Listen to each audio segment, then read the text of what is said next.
5 दिन के लड़के हैं धीरेन्द्र कृष्ण शास्त्री, और सनातन के पुरोधा हैं रामभद्राचार्य जी महाराज। उनका वचन मिथ्या नहीं हो सकता है, और उन्होंने वचन दिया है कि मैं भोपतपुर में आऊँगा। आज से हम आपको बता दें, जून 2023 में हम लोगों ने जाके उनके ट्रस्ट में पैसा जमा किया है, उसका रिसीविंग है। तो यह प्रश्न बार बार दोहराने की ज़रूरत नहीं है। वो आ रहे हैं, मतलब आ रहे हैं। दिन पहले बहुत लोगों का जैसे एक बार हो गया है, कर रहे थे कि सिर्फ ये लोग भावंडर बना के करोड़ों का चंदा वसूली कर लेते हैं। इस पे इसलिए मैंने ये सवाल आपसे रखा आपके सामने। नहीं, ये प्रश्न आपका जायज़ है, ठीक है ना। कि एक गलती अगर वहाँ पे हो गई, किसी कारणवश नहीं आए, ये तो चीज़ हम लोग पहले से कह रहे थे। हमारे पास जब जब रामनगर की चर्चा आई, हम लोगों ने ये कहा कि 2 साल पहले हम लोग गए थे तो अगले के पास समय नहीं था। ये 2 महीना पहले खड़ा करके 20 लोगों का नाम पोस्टर पे डलवा दिए। उनको तो प्रचार प्रसार करना था, बड़े लोग थे, बड़ा जलवा था, बड़ा एक तरह से कहे तो कुछ लोगों का कहना है कि ये कांड करना था। नमस्कार, अभी हम मौजूद हैं गोपालगंज के कुचायकोट प्रखंड के भोपतपुर में। यहाँ से गोपालगंज में फिर से दूसरा बड़ा महायज्ञ हो रहा है, जिसमें धीरेन्द्र कृष्ण शास्त्री के गुरु रामभद्राचार्य जी महाराज आ रहे हैं। क्या ये सच है कि रामभद्राचार्य जी महाराज यहाँ पे आ रहे हैं? रामभद्राचार्य जी से हम लोगों को 1 साल पहले की बुकिंग है। उनका 3 रिसीविंग मेरे पास है, लेकिन इधर फिलहाल में उनका तबीयत बिगड़ गया, जो पूरा भारत जानता है। वो तो अस्वस्थ हैं। ऐसे उन्होंने आश्वासन दिया है कि हम 9 दिन तो नहीं, लेकिन 1-2 दिन 3 दिन जितना समय हुआ मैं आपके यहाँ आऊँगा, और आप लोगों का एक मतलब लगाव जो हमसे है उसको मैं पूरा करूँ, क्योंकि आप लोग 1 साल से हमारे साथ लगे हैं। हमने उनको एडवांस पैसा भेज दिया है। अब आगे ईश्वर उनके स्वास्थ्य को हम यही कामना करेंगे कि वो जल्दी से स्वस्थ हों और हमारे यहाँ आएँ और हमारी जगह की शोभा बढ़ाएं। यज्ञ कब से कब तक हो रहा है? 11 मार्च से 19 मार्च तक हमारा जगह है 2024।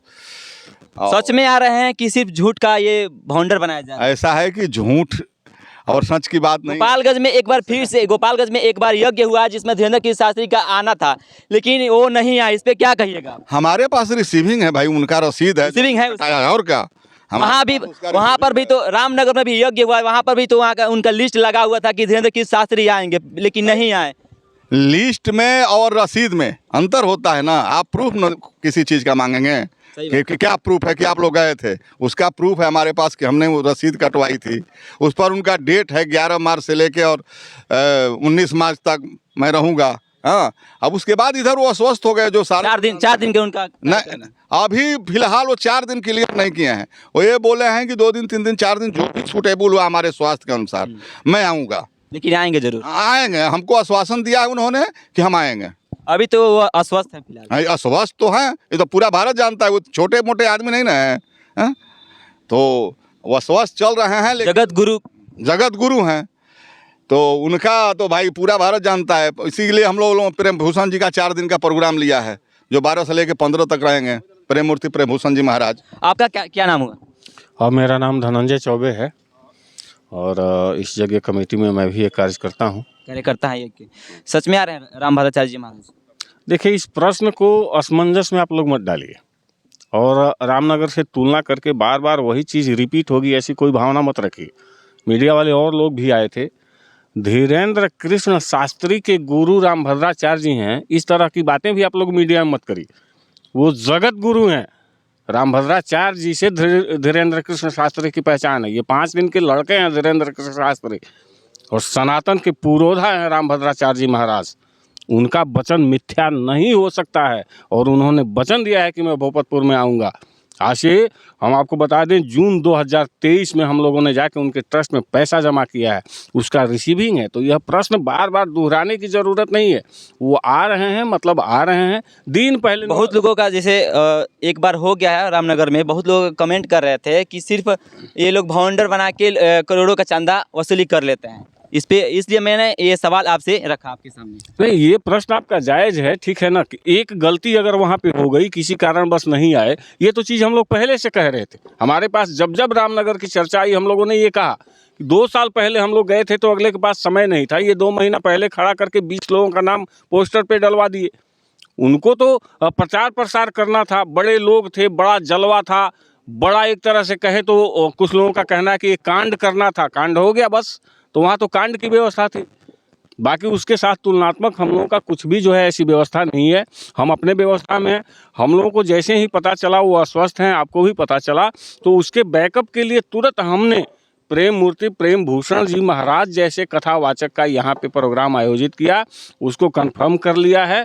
तो कथा का कार्यक्रम हमारे यहाँ आबाद गति से निरंतर 9 दिन तक चलती जैसे रहेगी। कि जगत गुरु रामभद्राचार्य जी महाराज आएंगे तो उनको प्रशासन से अनुमति मिला है कि नहीं आप लोगों को? जी हाँ, वो प्रशासन से अनुमति के लिए हम लोगों ने आवेदन दिया हुआ है। आज हम लोग लिखित अनुमति लेने जा रहे हैं। बाकी तैयारियां यहाँ पे सारी आप देख सकते हैं। उनका पंडाल जो है वो कहाँ बनेगा, कुछ दिखाइए। आप खड़े हैं, अपना कैमरा पैन करवाइए। सामने जो है वो लगभग जूम कीजिएगा। हाँ, इस बगीचे के बगल में लगभग जो है बीघा के आसपास पूरा खाली प्लॉट है। उस प्लॉट में उनके कथा प्रवचन के लिए जो है व्यवस्था होगी। देखिए वहाँ पे जो खाली स्थान दिख रहा है वहाँ पे कथा पंडाल बनेगा। वहाँ पे जगत गुरु रामभद्राचार्य जी महाराज जाएंगे, वहाँ पे कथा करेंगे। और ये गोपालगंज का दूसरा बड़ा महायज्ञ होने जा रहा है। और क्या कहिएगा? देखिए, एक जगत गुरु रामभद्राचार्य जी महाराज वो आ रहे हैं, और ऐसा नहीं है कि सिर्फ जगत गुरु रामभद्राचार्य जी महाराज को लेकर के हम लोग एक ऐसा क्रेज बनाएं। उनके साथ साथ और भी अन्य सिद्ध संत यहाँ पे आ रहे हैं। और कौन कौन आ रहे हैं? आपको बता दें कि जूना अखाड़े के महामंडलेश्वर हैं, वो यहाँ पे आ रहे हैं। उमाकांतानंदा जी महाराज आ रहे हैं। ठीक है, हम लोगों ने शंकराचार्य से बात की हुई है। जोशीमठ के शंकराचार्य हैं, संभव है कि वो यहाँ पे आएँ। देवी ऋचा मिश्रा जी की कथा होगी, प्रेम मूर्ति प्रेम भूषण जी महाराज की कथा होगी। अन्य भी हम लोग आयोजन में लगे हुए हैं। संभव है कि मनोज तिवारी आ जाए। आज हम आपको कहेंगे, आप लोग पोस्टर में डाल देंगे, और हो सकता है कि नहीं आए तो बात झूठ साबित हो जाएगी। हम लोग प्रयासरत हैं, प्रयास में है कि मनोज तिवारी जी भी हैं, डॉक्टर सुधांशु त्रिवेदी हैं। तो ये व्यवस्था में हम लोग लगे हुए हैं। रामभद्राचार्य जी को लेकर के जो प्रश्न है वो 100% हमारे पास सत्य सूचना यही है। वो आने का आश्वासन दिए हैं, हम लोग पहले से बुकिंग किए हैं। ठीक है, इसलिए ऐसे ही झूठा प्रचार प्रसार नहीं है। ठीक है, ये मेला यहाँ पे रामलीला की व्यवस्था है, रासलीला की व्यवस्था है। आप देख सकते हैं कम से कम 10 एकड़ ज़मीन है। ये पूरे बागीचे के पेड़ रंगे हुए हैं, साफ़ सफाई का काम चल रहा है। ये 5 मंजिला जो है पांडाल यज्ञ मंडप बन के तैयार है। यहाँ आप देख रहे हैं मजदूर लगे हुए हैं, काम चल रहा है। तो इस तरह से कहीं से कुछ भी शंका करने की आवश्यकता नहीं है। ठीक है, 100% सत्य है कि आएंगे जरूर? जी हाँ, बिल्कुल विश्वास रखिए, बाकी ऊपर वाले की कृपा। एक बार और बताइए कि यह यज्ञ कब से और कब तक हो रहा है? ये 11 मार्च को कलश यात्रा है और 19 मार्च को इसकी पूर्णाहुति है। यह 9 दिवसीय यज्ञ है। ठीक है, ये जो आप जगह देख रहे हैं यहाँ पे धीरेन्द्र कीर्ति शास्त्री के गुरु जगत गुरु रामभद्राचार्य जी महाराज का जो कार्यक्रम होगा यहीं पे होगा। ये जो यहाँ जो खाली स्थान है यहीं पे पंडाल बनेगा। ये बताया जा रहा है कि यहाँ के जो स्थानीय जो लोग हैं जग करता है, यहाँ बताया जाए कि 10 एकड़ में यहाँ पे सारी व्यवस्था की गई है। मेला से लेके पंडाल से लेके सारी जो है ये 10 एकड़ का जो एरिया है यहाँ पे मेला लगेगा। और यहाँ पे जोरों शोरों से काम चालू हो गया है। यहाँ पे फिर से बता दें कि जगत गुरु रामभद्राचार्य जी महाराज यहाँ पे आ रहे हैं।